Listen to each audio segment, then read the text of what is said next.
ನಮಸ್ಕಾರ. ಜಿ.ಕೆ. ಮಂಜುನಾಥ್. ಸ್ನೇಹಿತರೆ, ಈಗ ಪರಿಸ್ಥಿತಿ ಯಾವ ಮಟ್ಟದಲ್ಲಿ ಬಂದಿದೆ ಅಂದರೆ, ನಗರಸಭೆ, ಪುರಸಭೆ, ತಾಲೂಕು ಪಂಚಾಯತಿ, ಜಿಲ್ಲಾ ಪಂಚಾಯತಿ, ನಗರ ಕಾರ್ಯಾಲಯ ಸುಮಾರು ಎಲ್ಲ ರೀತಿಯಾಗಿ ನೋಡ್ತಾ ಬರ್ತಾ ಇದ್ದಾಗ ಮೇಲ್ನೋಟಕ್ಕೆ ಸಮಸ್ಯೆಗಳು, ತೊಂದರೆಗಳು ಕಾಣೋದೆಲ್ಲಪ್ಪ ಅಂದರೆ ಅದು ದಲಿತರ ಮೇಲೆ, ಅದು ದಲಿತರಿಗಾಗಿ. ಈಗ ಕೆಲವೊಂದು ಯೋಜನೆಗಳು ದಲಿತರಿಗಾಗಿ ಇರುತ್ತವೆ, ಈಗ ಕೆಲವೊಂದು ಸಮಸ್ಯೆಗಳು ದಲಿತರಿಗಾಗಿನೇ ಅಂತ ಸೀಮಿತ ಆಗಿರುವಂಥ ಪರಿಸ್ಥಿತಿ ಬಂದಿರುವಂಥ ಸಮಸ್ಯೆ ಆಗಿದೆ ಈಗ. ಸೊ ಹಾಗಾಗಿ ಈ ದೀರ್ಘಕಾಲದ ಹೋರಾಟ, ದೀರ್ಘಕಾಲದ ಸಮಸ್ಯೆ ಇದು ಯಾವಾಗ ನಿಲ್ಲುತ್ತೆ ಅನ್ನೋದನ್ನು ಕೂಡ ಯಾರಿಗೆ ಊಹಿಸೋಕ್ಕಾಗ್ತಾ ಇಲ್ಲ. ಅಂಥ ಪರಿಸ್ಥಿತಿಗೆ ಇವತ್ತು ದಲಿತ ಮುಖಂಡರು, ದಲಿತರು ಏನು ಇವತ್ತು ಬಾಬಾ ಸಾಹೇಬರ ಅನುಯಾಯಿಗಳು ಇವತ್ತು ನಗರಸಭೆ ಮುಂದೆ ಕುಳಿತುಕೊಂಡು ಪ್ರತಿಭಟನೆ ಮಾಡುವ ಪರಿಸ್ಥಿತಿ ಬಂದಿದೆ ಅಂದಾಗ ಇದು ನಿಜವಾಗ್ಲೂ ಇವರಿಗೆ ಕಂಪ್ಯೂಟರ್ ಉಪಚಾರ ಆಗುತ್ತೋ ಇಲ್ಲೋ ಅದು ಬೇರೆದೇ ವಿಚಾರ, ನಮಗೆ ಬೇಕಾಗಿರೋ ವಿಚಾರ ಅಲ್ಲ. ಆದರೆ ಈಗ ಮಾಡ್ತೀನಿ ಅಂದವರು ಇಷ್ಟು ದಿನ ಇವ್ರು ಏನು ಮಾಡ್ರು, ಅದು ನಮ್ಮ ಹೋರಾಟದ ಒಂದು ಮುಖ್ಯ ಭಾಗ ಅಂತ ನಾವು ಅನ್ಕೊಂತೀವಿ.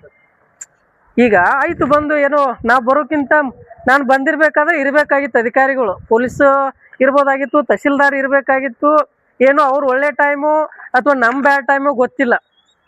ಸೊ ಹಾಗಾಗಿ ಅವ್ರಿಲ್ಲ. ಈಗ ಬಂದು ಕೊಡ್ತೀವಿ, ಈಗ ಬಂದು ಹೇಳ್ತೀವಿ, ಅವರ ಜವಾಬ್ದಾರಿಗೆ ನಮ್ಮ ಕೆಲಸ ಐತಿ, ನಾವು ಅಲ್ಲಿವರೆಗೆ ನಮಗೆ ಟೈಮ್ ಕೊಡ್ರಿ, ನಾವು ಬಗೆಹರಿಸ್ತೀವಿ ಅಂತಾರೆ. ಇವ್ರು ಯಾರು ನಮಗೆ ಟೈಮ್ ಕೊಡಾಕ? ಇವ್ರು ಯಾರಂತ ನಮಗೆ ಟೈಮ್ ಕೊಡಾಕ? ಅವರು ನಮ್ಮವರು, ನಿನ್ನ ಜವಾಬ್ದಾರಿ ನೀ ಕೆಲಸ ಮಾಡು.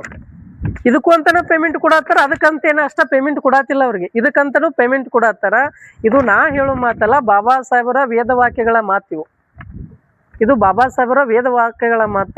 ಬಹುಶಃ ನಿನ್ನೆ ನಮ್ಮ ಸೋದರ ಅಂತ ಮಂಜು ಅನ್ನೋರು ಫೋನ್ ಮಾಡಿದ್ರು ನಾನು, ಇಲ್ಲ ಬರ್ರಿ ಒಂದು ನ್ಯೂಸ್ ಮಾಡ್ರಿ. ಇಲ್ಲ ನಾನು ನ್ಯೂಸ್ ಮಾಡಲ್ಲ, ಖಂಡಿತವಾಗ್ಲೂ ನಾನೇ ಬಂದಲ್ಲಿ ಹೋರಾಟ ಕೊಂಡಿರ್ತೀನಿ ಅಂತ ನಾನು ಹೇಳಿದ್ದೆ ಅವ್ರಿಗೆ. ನೇರವಾಗಿ ಬಂದು ಹೋರಾಟ ಕೊಡ್ತೀನಿ. ಯಾಕಂದ್ರೆ ಇಲ್ಲಿರೋರು ಯಾರು ಅವಿದ್ಯಾವಂತರಲ್ಲ, ಎಲ್ಲರೂ ಎಟ್ಲೀಸ್ಟ್ ಬರಹ ಅಂದ್ರೇನು, ನಗರಸಭೆ ಅಂದ್ರೇನು, ಜಾಗ ಅಂದ್ರೇನು ಎಲ್ಲ ಗೊತ್ತಿರೋ ವಿಚಾರ. ಅಂದ್ರೆ ಇಂಥ ವಿದ್ಯಾಭ್ಯಾಸ ಕಲಿತವ್ರು ಇವತ್ತು ಹೋರಾಟ ಕೊಡ್ತಾ ಇದ್ದಾನೆ ಅಂದ್ರೆ ವಿದ್ಯೆ ಇಲ್ದವ್ರು ಏನಾಗತ್ತೆ ಪರಿಸ್ಥಿತಿ? ಈ ಅಧಿಕಾರಿಗಳು ಏನು ಮಾಡ್ತಾರ? ನಮಗೆ ಮಾಡುವುದು ದಲಿತ ಸಭೆಗಳ ಸ್ಟೇಷನ್ದವ್ರು ಏನು ಮಾಡ್ತಾರ? ನಮ್ಮ ಯೋಜನೆಗಳ ಮುಟ್ಟಿಸ್ತಾರನ್ನವ್ರ, ನಗರಸಭೆದವ್ರು ಮಾಡ್ತಾರನ್ನ. ಇದೆಲ್ಲ ಮಾಡಿದ್ರ ಇವತ್ತಿಗೆ ಈ ಪರಿಸ್ಥಿತಿ ಬರುವಂತ ಇರ್ತಿರ್ಲಿಲ್ಲ, ಧರಣಿ ಕುಟ್ಕೋವಂಥ ಪರಿಸ್ಥಿತಿ ಇರ್ತಿರ್ತಿಲ್ಲ. ಅಂದ್ರೆ ನಾನು ಯಾಕೆ ಈ ಮಾತಿನ ಹೇಳತ್ತೀನಂದ್ರ, ಒಬ್ಬ ಮನುಷ್ಯ ಒಂದು ದಿನ ಕುಂತಿದಾನಂದ್ರ ಅವನು ಒಂದು 500 ರೂಪಾಯಿ ಇನ್ಕಮ್ ಐತೆ ಅವನಿಗೆ ಕೆಲ್ಸಕ್ಕೆ. ಇಲ್ಲಿ ಕೂತವ್ರು 10 ಜನ ಅಂದ್ರೆ 5,000 ರೂಪಾಯಿ ಪಗಾರ ಅವ್ರು ಯಾರು ಕೊಡಲ್ಲ. ಏನು ನಮ್ಮ ಕೆಲಸ ನಾವು ಕೇಳಾಕಿದ ಪರಿಸ್ಥಿತಿ, ನಾವು ಅವ್ರಿಗೆ ದಂಡ ಕಟ್ಟಿ ಇವತ್ತು ನಮ್ಮ ಯೋಜನೆ ಕೊಡೋನು ಪರಿಸ್ಥಿತಿ ಬಂದ್ಬಿಟ್ಟತಿ. ಇವತ್ತು ಅವ್ರಿಗೆ ದಂಡ ಕಟ್ಟಿ ನಮ್ಮ ಕೆಲಸ ಮಾಡಿಕೊಡ್ರಪ್ಪ ಅನ್ನೋ ಪರಿಸ್ಥಿತಿ ಬಂದೈತಿ. ಏನೂ ಇರಲಿ, ಇವತ್ತು ಹಿರಿಯರಿಗೆ ಕಂಪ್ಯೂಟರ್ ಉತ್ತಾರನ್ನ ಅದನ್ನ ಏನು ಅನ್ನೋದು ಅದು ಮಾಡಿ ಕೊಡ್ತೀನಂತ ಹೇಳಿಲ್ಲ ಅಂತ ಅವ್ರಿಗೆ. ನಾವು ನೋಡ್ತೀವ್ರಿ ಅಂತ ಹೇಳಿದ್ರಂತ. ನೋಡಕ್ಕೆ ಇವ್ರು ಯಾರ?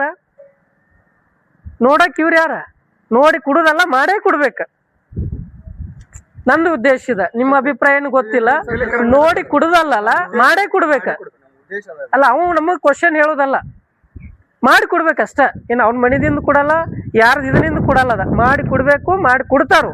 ಇನ್ನು ಮಾಡಿ ಕೊಡಲ್ದಂಥದ್ದು ಏನಿಲ್ಲ. ಅಲ್ದ ರಗಡ 100 ಏನೇನೋ ಮಾಡ್ಕೊಂಡು ಅವ್ರವ್ರ ಮನಿ ಮಠ ತುಂಬ್ಕೊಂಡಿರ್ತಾರ.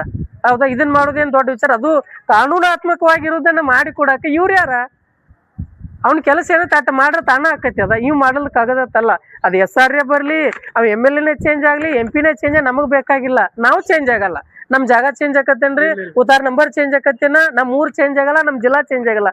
ಹಾಗಾಗಿ ಇವತ್ತ VMTV ಕರ್ನಾಟಕ ಟೀಮ್ ಉದ್ದೇಶ ಕೊಟ್ಟಿದ್ದ ಬರೀ ಸುದ್ದಿ ಪ್ರಸಾರ ಮಾಡಕ್ಕಲ್ಲ, ನಾವು ಇಲ್ಲಿ ಉತ್ತಾರ ಕುಡಿಸೇ ಹೋಗ್ಬೇಕನ್ನೋದು ಬಂದಿದ್ವಿ.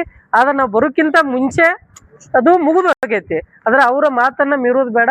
ಖಂಡಿತವಾಗ್ಲೂ ಆ ಟೈಮಿಗೆ ಇನ್ನೇನ್ ಟೈಮ್ ಕೊಟ್ಟಿದಾರಲ್ಲ 17 ಟೈಮಿಗೆ ಒಂದು ವೇಳೆ ಬರ್ಲಿಲ್ಲ ಅಂದ್ರ ಈ ಟೀಮ್ ಬಿಟ್ಟ ನಾವು ಸೆಪರೇಟ್ ಹೋರಾಟ ಮಾಡ್ತೀವಿ. ಏನ್ ಹೇಳ್ರಿ?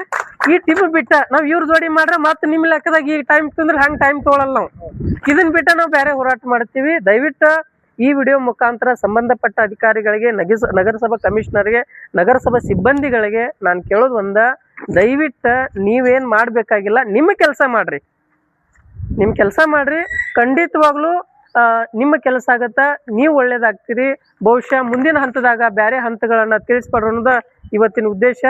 ದಯವಿಟ್ಟು ನಾನೇನಾದ್ರೂ ಇಲ್ಲಿದ ನಿಮ್ಮ ಊರಿಗೆ ಸಂಬಂಧಪಟ್ಟ ಬೇರೆ ಏನೋ ಮಾತಾಡೋದು ನನ್ ಕ್ಷಮೆ ಇರ್ಲಿ. ಅಲ್ಲ, ಇರೋ ಉದ್ದೇಶನ ಹೇಳಿದೆ ನಾನು.